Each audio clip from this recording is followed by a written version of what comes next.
Nesrina, kalau dengar fakta seperti ini jujur agak nyentil gitu ya. Aduh. Ternyata korupsi itu kan nggak cuma soal uang negara yang hilang, Ya. Nis. Bahwa tapi juga soal kemana uang itu pergi. Apalagi nih yang mengejutkan dari data Komisi Pemberantasan Korupsi KPK, sebanyak 81% aliran ini dari koruptor tersebut, koruptor pria ya, mengalihkan uangnya ke selingkuhan. Aduh, ini beres banget ya. Karena jadi ini bukan sekedar kasus personal ya. Ya. Tapi ada pola. Karena dalam banyak kasus uang hasil korupsi itu tidak langsung disimpan, tapi disebar.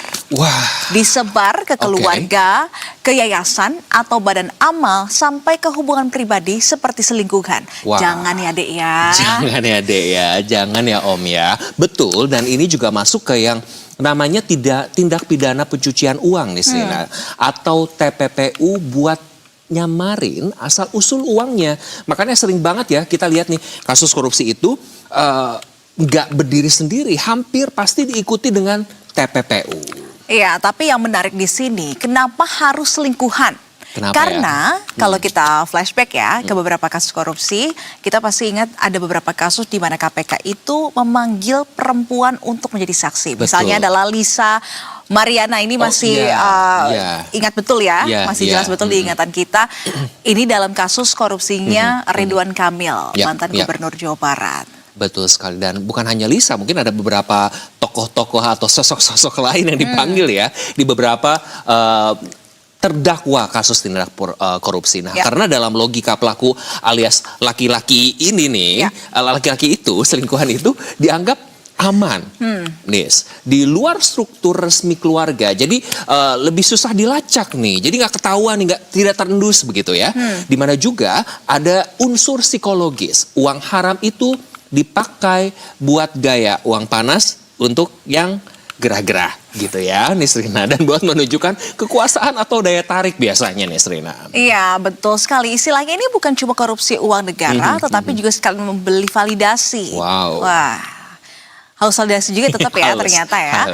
Jadi di sini kelihatan korupsi itu tidak cuma kejahatan ekonomi tapi juga kejahatan moral. Waduh, kalau sudah masuk kejahatan moral karena ada juga pola gandanya itu sendiri. Satu merugikan negara, satu lagi merusak nilai hubungan dan kehidupan pribadi. Dan yang perlu diingat Nesrina dan pemirsa, pihak yang menerima uang itu bisa masuk kategori pelaku pasif. Ayo mau ditransfer nggak Nesrina? Aduh, yang halal-halal aja lah ya.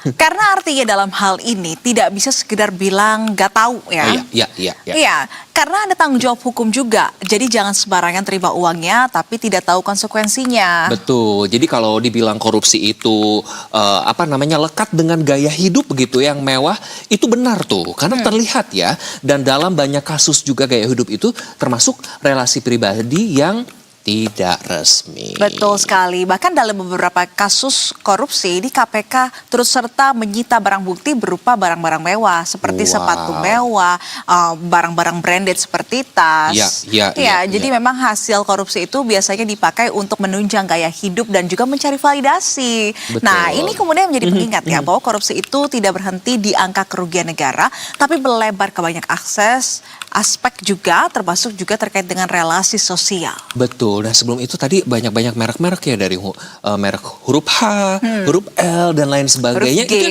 Huruf G itu yang disita-sita ya. Ternyata itu aliran juga. Dan ini yang menarik juga, mungkin ini yang perlu juga kita pahami Nesrina. Korupsi itu bukan cuma soal juga mencuri, tapi juga soal menghabiskan nilai, kepercayaan dan moral.